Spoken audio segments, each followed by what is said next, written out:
اچھا جنرل قیوم صاحب، آپ نے تو سرو بھی کیا ہے سعودی عرب میں، کیا سعودی عرب کی گورنمنٹ جو ہے اس کو یہ ریلائز نہیں کرنا چاہیے کہ یہ 1300-1400 سال پہلے جو عرب سے جو تجارتی قافلے آئے تھے ان کے ذریعے یہاں پہ اسلام جو ہے ان کے ذریعے آیا، تو اب مودی جو ہے وہ کہتا ہے جی کہ یہ مسلمان اور سکھ اور بدھسٹ اور کرسچن سارے ان کو میں ہندو بناؤں گا، تو یہاں کے رہنے والے مسلمانوں کا تو وہ دشمن ہے، لیکن جن لوگوں نے ادھر اسلام پھیلایا ہے ان سے وہ ایوارڈ لیتا ہے. اس کی جو ڈبل گیم ہے اس کو سعودی عرب اور یو اے ای یہ کیوں ریلائز نہیں کرتے؟ دیکھیں یہی بات ہے کہ جو اس طرح کے کانٹیکٹ سے جب آپ ملتے ہیں، جب آپ نے ٹیلی فون کیا، جب ان کے فارن منسٹرز آئے، تو آئی ایم شیور یہ چیزیں انڈور تو ڈیفینیٹلی سارے گلے گزارے ہونے چاہیے اور ہوں گے،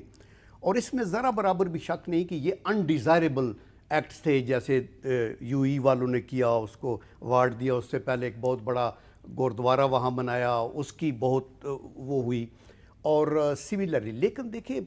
کنٹریز کے اپنے جو تعلقات ہیں نا بائی لیٹرل، وہ ان کے اپنے مفادات کے لیے ہیں، اور ابھی لیکن جنرل صاحب یہ بائی لیٹرل ایشو تو نہیں ہے.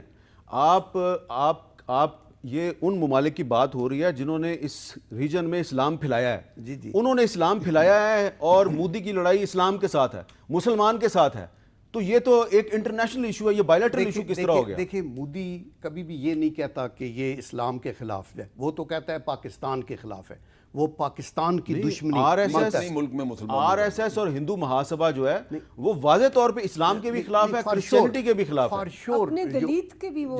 مودی کا جو اپنی انٹرنل پالیسی ہے وہ تو آپ کے سامنے ہے نا، ساری مائنارٹیز کے خلاف اور خصوصاً مسلمانوں کے خلاف. لیکن میں یہ کہنا چاہتا ہوں کہ ان کا جو ڈکلیئرڈ سٹانس ہے وہ تو یہ نہیں ہے، وہ تو مسلمان ممالک کے ساتھ ان کے ابھی جو محمد بن سلمان یہاں سے گئے ہیں تو 70-75 بلین ڈالر کی وہاں انویسٹمنٹ کی ہے. اس سے پہلے کنگ نے وہاں وزٹ کیا، ان کے آپس میں بائی لیٹرل ٹائز ہیں. اسی طرح دبئی کے ساتھ ان کا ہے. میں یہ کہنا چاہتا ہوں کہ دیکھیں ہمیں انٹرنلی اپنے آپ کو اسٹرانگ کرنا ہے، ہمیں اکنامکلی اپنے آپ کو بہتر کرنا ہے، اور ہمیں اپنی ایک ڈپلومیسی اکراس دی ورلڈ وہ بہتر کرنی ہے. ہمیں اس پہ نہیں کہنا کہ فلانا ملک ہمارے لیے کیا کرے، بیکاز ملکوں کی اپنی اپنی پالیسیز ہیں. ان کے اگر اپنے انٹرسٹ کو انسائڈ کریں گے ہمارے ساتھ تو وہ پھر ہمارے پیچھے آئیں گے. یہ ضروری بات ہے کہ پاکستان کی جو لیڈرشپ ہے وہ اپنے طور پہ، اینڈ آئی ایم شیور کہ ہر حکومت کے اندر لیڈرشپ اپنے یہ جو تحفظات ہیں ان کا اظہار ہر جگہ کے اوپر کرتے رہے. ٹھیک ہے. اچھا تو ہم یہ سمجھتے ہیں کہ کئی دفعہ آپ کا جو دوست ملک ہے اس کی اگر کوئی روابط آپ کے دشمن کے ساتھ ہوں تو وہ آپ کے لیے مثبت طریقے سے. ایک اور ایشو ہے وہ پارلیمنٹ میں بات ہونی چاہیے. افغان پیس پروسیس کے حوالے سے بات ہوئی تو D G I S P R نے کہا جی کہ اگر ہندوستان کی طرف سے پاکستان کے خلاف جارحیت کی جاتی ہے تو ہم جو ویسٹرن بارڈر پہ جو ٹروپس ہیں ان کو پھر ایسٹرن بارڈر پہ منتقل کرنے پہ مجبور ہو جائیں گے. انہوں نے کیا بات کی ذرا سنیں. جو ہم ریڈ کر رہے ہیں کہ انڈین کی یہ سوچ ہے کہ چونکہ پچھلے 20 سال کی جنگ کی وجہ سے ہماری اکانومی پہ اثر پڑا، ہماری امپلائمنٹ ویسٹرن بارڈر پہ ہیں، تو اگر افغانستان میں ہم نے اپنے ملک میں تو اللہ کا شکر ہے امن کر لیا، اور جیسے جیسے افغانستان میں امن ہوتا ہے تو ہم اپنی بارڈر کو بھی فینس کر رہے ہیں، سولیڈیفائی کر رہے ہیں، تو ہماری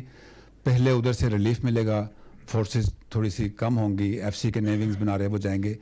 تو پروبیبلی انڈیا کی یہ سوچ ہے کہ اگر اس قسم کا امن ہو گیا اور پاکستان کی فوج بھی فارغ ہو گئی تو پھر تو انڈیا کو یہ سوچنا چاہیے، میں نے پہلے بھی ایک دفعہ کہا تھا کہ ہمارا جو مین تھریٹ ہے، پرپیچول تھریٹ، ہمارا فوکس اسی طرف ہے، وہ ہمارا 70 سال سے یہ چل رہا ہے. when it comes to that stage تو پھر ہماری پہلی توجہ اسی طرف ہونی ہے. اور مغربی سرحد پہ کیا ہوگا، کیسے مینیج ہوگا، ایک تو یہ کہ آپ کو بھی ہونا چاہیے اعتماد اور انڈیا کو بھی اس کا ادراک ہونا چاہیے کہ when it comes to eastern border our everything and anything is for them. دیا کہ قومیں اکنامک اسٹرینتھ کے اوپر اور ہتھیاروں پہ نہیں لڑتی بلکہ وہ اپنی ول پہ لڑتی ہیں. اور اس پہ میں یہ لاسٹلی یہ کہنا چاہتا ہوں کہ دیکھیں یہ بڑی سچی بات ہے کہ قوم کی ول ٹو فائٹ ہونی چاہیے،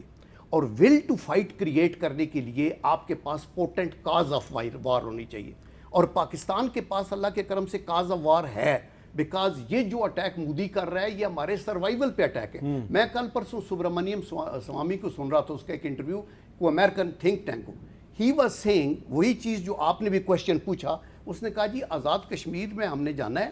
اس سے پہلے ہمیں امریکن الاؤ کر، ایک تو ہارڈ ویئر ہماری مرضی کا اٹھانے دیں، اور دوسرا 2 ڈویژن انڈین آرمی افغانستان میں رکھنے کی اجازت دیں، اور پھر ہم یہ تھرو کر دیں گے، برج سیدھا بن جائے گا، اور ہم پاکستان کا جو بچہ کچھ ہے پھر ان کی حالت کو دیکھیں گے۔ یہ ان کی انٹینشنز ہے، ان کی جو کورٹ صرف اتنی نہیں ہے انٹینشن، ان کی انٹینشن ہے کہ پاکستان، بنگلہ دیش، سری لنکا، نیپال، بھوٹان اور افغانستان، جی یہ سارے کے سارے اکھنڈ بھارت کا حصہ بنے۔ یہ بات یو اے ای اور سعودی عرب کے فورن منسٹرز کو بتانے کی ضرورت ہے کہ بھائی جان یہ بائی لیٹرل ایشو نہیں ہے، یہ آئیڈیالوجیکل وار ہے، اور اکھنڈ بھارت کا مطلب کیا ہے؟ یہ وہ اکھنڈ بھارت ہے جس میں آپ نے 1400 سال پہلے اسلام پھیلایا ہے، اب آپ ایوارڈ دے رہے ہیں ان کو اور ہم بھگت رہے ہیں۔ اور ان کی جو مینٹیلٹی ہے وہ یہ ہے کہ وہ کہہ رہا تھا کہ روزویلٹ نے جب یہ انڈیا کی ڈویژن ہونی چاہیے تھی تو اس نے انگریز پرائم منسٹر کو، پہلے چرچل کو کنونس کرنے کی کوشش کی، اینڈ ہی سیڈ کہ ہم تو اتنی زیادہ آبادی ہے، ہمارے پاس ویٹو پاور ہونی چاہیے تھی، جیسے چائنا کے پاس ہے ان کے پاس بھی ہے۔ ان کی سوچ اس طرح کی ہے، ٹھیک ہے، اب آپ